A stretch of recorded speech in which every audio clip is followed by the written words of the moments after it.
Okay, hello everyone. Welcome to the Efficiency in Games course.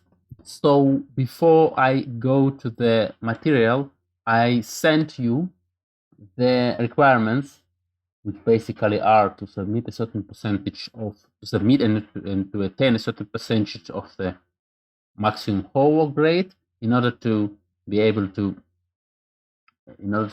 take the exam. This I have sent you on poll. So if you have not seen, please see, and please be aware of any notification either on poll or on Panda. So I still need to connect the Panda. There is someone who will do it for me, I hope. And well, that's all. So the homework, and by the way, the homework grades, you need them in order to take the exam. But once you do take the exam, then you only can get a higher grade because of your homework grade. So then I can take this into account. I need to still think about the percentage, but it will never decrease your grade. So the exam gives the grade, and if you pass, only if you pass the exam, then your grade is determined based on either just the exam or if the grades can, if the homeworks help, I just make some weighted average between the two. Good. Because the material of the course is basically the lectures and the tutorials and the homework, but you are welcome to read anything from what I've noted as course materials. It's not obligatory, so the only obligatory material is what I just said, but you're welcome to read that, of course, in order to get deeper and to get a better understanding. Well, so I think that now I've pretty much covered the necessary material, and let's get into the course. So the course is about efficiency in games, as the name suggests.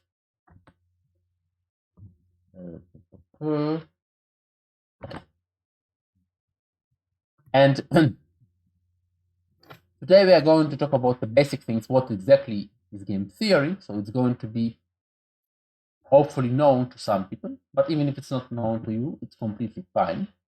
I'll try to be self-contained. And about the basic notions like Nash equilibria and efficiency. And I'm Gleb Polevoy, as you also can see. So we are going to define the main thing we are going to talk about during the course. And the main notions will be, of course, the game, which is the basic model of interaction within which we work, the solution concepts, the most famous from which is Nash equilibrium, but not necessarily the only one, and the efficiency measures, how we measure efficiency. And as I have already said, I will try to keep the course self-contained with respect to game theory, and I will only need basic stuff from other notions, from other mathematical domains, mostly calculus, but you will need definitely a good mathematical understanding. So you don't necessarily need to have a lot of machinery in stack, and definitely what you don't need, you will be able to complete by self-study. But you do need to have the basic mathematical understanding. On the other hand, game theory is something that you don't have to know. You may, of course, but you don't have to. So I'll try to make sure that you don't have to know any preliminary game theory. If you still miss something, let me know.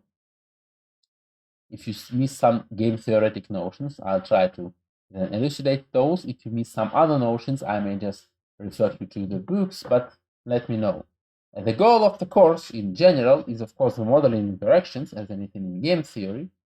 And then we want to predict what is going to happen under some assumptions, and how what is going to happen will influence the total social welfare, which is a technical term to how the society in general enjoys the situation. So it can be that the society is extremely efficient and they work towards something which makes most, at least, happy, or it can be that they're very inefficient, that everyone makes a lot of effort, but because everyone works in this coordinated manner, that doesn't work. So it can turn out differently, and definitely we will have many surprises here. So it's most important and interesting in the sense that it's surprising sometimes. You can see sometimes, well, I didn't expect that how interaction turns out. So I think it's definitely an important, you can say it's one of the many parts of mathematics, at least of game theory. And the agenda of today's lecture is, of course, what is game theory, which branches it has, and which approach we will take. The strategic, or there is another name, normal games, and then extensive games. We are going to mostly deal with strategic games, but I cannot promise now we will never deal with extensive games. So we will now cover both just to know which is which, and then we dive into the strategic games. And then, of course, we need to define the main stability concept, or in other words, the main solution concept, which is called Nash equilibria. Two versions of this, pure and mixed.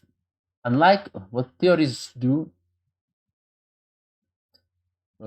which I'm not sure actually, but unlike what actually at least we did in the previous semester, for those who took the course with me, where we worked a lot with pure equilibria, I think here we will work more with the mixed one, because practically you can not only restrict yourself to the pure equilibria, but that's my guessing. It's hard to quantify. Anyway, we will need both. These are both basic, quite simple notions. And then we define the social welfare. What do we mean by how well off the society of the participants in the formal jargon, how well the players are, and the efficiency tells us how well they are because of the game relative to what they could have been. And we are going to define the two most famous efficiency measures: price of anarchy, which is the most famous of those two, and price of stability. So basic things, basic notions: Nash equilibria, efficiency. So the first part of the lecture, of course, will be really general, and only the second part will give you the basic notions. But anyhow, the lecture is really the basic what you need for the course. And then what is game theory? So game theory is analysis of interaction. Originally, it started with looking at strategic interaction between rational parties, rational agents, rational players in the mathematical terms, usually players. This is the term which people will then talk about when they basically are in a mathematical domain, in a mathematical journal, in a mathematical textbook. And agents, that's a term for computer science, but of course they're interchangeable. The first game theoretic studies were definitely about people, about strategizing. But now any interaction can be studied, for example, evolution of animals which are not people. So if you look at non-human animals, you usually don't describe them much strategizing. Definitely, if you look at animals we perceive as simple, so not like apes or elephants, but cockroaches. And you still can look at what they do and how they interact with one another, at their behavioral strategies, and analyze what's going on, as long as you have many parties which participate, not only one. And in strategic and rational interaction seem human-like to us. So actually, humans are not the paragons of rationality, of course. Still, we are usually consider them people, and we also often assume people are rational. But the term game theory, as I said, it's broad for any, or let's say it's for many models of interaction. And 1 second. So the history of game theory started with the start of basically life. Probably life was not a single organism. And of course, those processes were in the beginning non-strategic. I guess bacteria didn't have the capability to strategize about their strategies, but definitely there were strategies, and they were definitely important, crucial for the development of other species and all that. Eventually, crucial for the development of the humans. So that's definitely important, and that has been going on for at least 3.5 billion years on Earth. So that's something ancient. Now, human thinking about those topics,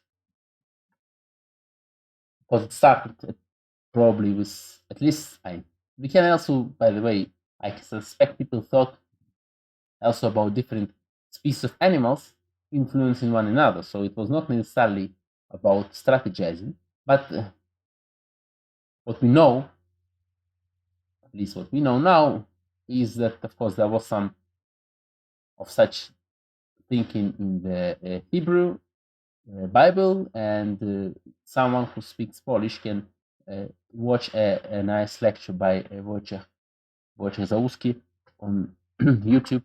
He explains how this famous trial by Solomon can be understood and how it can be improved, because there's a famous scene when he told how those should decide to which woman the child belongs. But of course that was a nice, but from our point of view, still naive approach, and he discusses many generalizations. And there is also a work by Aumann, a game theorist, who took some prescription how to divide some man's money between between a widow and someone else who wants to get his money, and basically the rule is given in a form of examples, but he managed to find a mathematical rule which is consistent with all of those examples, and is also nice for it's also logical for us. It was really a famous way how to divide something. It's related to coalitional game theory, something we probably won't touch. But anyway, there are ancient Hebrew and ancient Chinese. So Chinese were known for strategizing. So there's the famous Art of War by Sun Tzu, and there are many other Chinese books which till now are there famous. So definitely war, that's definitely something which is strategic. That's something which is till now a very important topic in game theory. One of the main examples game theorists use when they introduce a completely new theory, that's the example of the Caribbean crisis. So the missile crisis was definitely a very important example, crucial, a critical point in the 20th century, maybe the most dangerous point in the history of human, and at least that we know. And that example was that actually we are going to see a very simple spin on that. So definitely war poses a large domain of application for the game. And these are, of course, just interesting at this point as historical books. So, as I said, Wojciech Załóżki and Uman, they managed to actually write, or this Załóżki gave a talk and Uman wrote a paper. Now, the modern game theory started with at least as late as Condorcet, Marquis de Condorcet, one of the famous guys. He is pictured in the left. I think it's near the French Academy of Sciences. So voting models are about how to organize voting so that people won't have any reason to vote not exactly what they want, for whom they want, because they believe that's going to be better for them. So that's about designing a game, designing this interaction. How should we design the voting system? And then economical models, these were made by Cournot, and there were other Frenchmen also who did. You see, the Frenchmen they are not only strong in, at least they were not only strong in very abstract mathematics, but they also were the first in the sense, at least in economics and game theory. Of course, also when I talk about economics, I should also mention Adam Smith, of course. So it's not only in France. And Cournot made this famous model of two firms, or more firms, which bring something to the market, and they should decide how much to bring to the market. So that's something practical and also a simplified model of economical interaction. And till now, that's an important model. And a more abstract spin on that, a more abstract approach, when you just look at any interaction and define notion as players, utilities, equilibria, and so on, was already initiated only in the 20th century. So in its form as we know it, game theory is quite new. If you look at what we really call game theory, it's only from the 20th, I think from the 30s. And mostly it started with the book because the book was, I think, published in the 40s by von Neumann and Morgenstern. Von Neumann being probably one of the, if not the greatest mathematician of the last 150, 100 years. And then Nash, in the early 50s, proposed his notion of Nash equilibrium and proved that mixed Nash always exists for finite games. A more economical direction was taken by Arrow. So Nash is Condorcet, Nash, von Neumann, and Arrow. Not everyone's picture appears here, of course. And Kenneth Arrow, he took a more economical direction about also equilibria and market, not Nash equilibria, but other kinds of equilibria.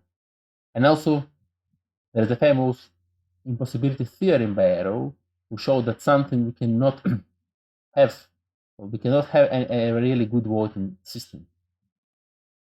And usually in a course about voting, we start with those theorems like Arrow impossibility theorem, maybe the most famous theorem, and then you say, okay, now that we know that we cannot have anything we want in voting, let's look under which conditions we can have something. And there was another famous guy, Herbert Simon, who was in particular, and not only, not even mainly because of that, among other things, he spoke about boundary rationality, which is more realistic, but of course harder to analyze, and I don't think we will do, but who knows, during this course. So there are many great people, some of whom I know here, I know here. And so that's the history, a very brief look at the history of game theory. Of course, there are many other great game theorists, those still alive. I don't pretend to give any reasonable overview, just giving you a really short glimpse on something. And then game theory can be seen as multi-algorithmization. So you have several parties doing something. Look at basically what they think as several algorithms executing, running simultaneously, and they simultaneously run and decide something. And that can be seen as several algorithms doing things. So when those agents can be sort of deciding something, or maybe not rationally, like people often behave, but still deciding. So when there is some reasoning somehow, then we can see game theory as multi-decision theory. So how do several agents make decisions? And naturally, when you have a multi-partisan, so many parties take decisions, theoretically you understand that it can only decrease the total efficiency relative to what can be done when you have a single optimizer. It can never be better to decide, to let some parties decide for themselves what they want to do, which is best for themselves, then just do the best for the whole system, as long as we want to have the whole system as well off as possible. However, sometimes, actually, surprisingly, we can prove that this distributed manner of decision making managed to achieve the best for the system. So sometimes the metaphor of Adam Smith of the invisible hand does work. Not always, sometimes. And sometimes it's not like 100% the best, but it's reasonable. So we don't really have to force them. Forcing is usually bad for many other reasons, in particular for efficiency. But sometimes we still want to regulate, sometimes there is no need to regulate. And that's exactly one of the topics we study in this course. And as I said, game theory has many applications, probably most famous are economics. I think most game theorists who get the Nobel Prize have got it in economics, so I cannot promise. And also, of course, game theory is relevant to political sciences and all that, voting, and all that, coalition, governments, and parliament. So now there are several branches in game theory. So now I'm giving you a general overview. As you can guess, that's not the main thing we're going to do this in the course, but I wanted to know where what we do is located in the general map in the huge body of game theory, which is of course itself located in the. I call it mathematics because I like to be. I like to think of myself as a mathematician, but game theory can also be related to as a very mathematical social science or even as a branch of economics. So basically, the question is, where is what we do, where it belongs?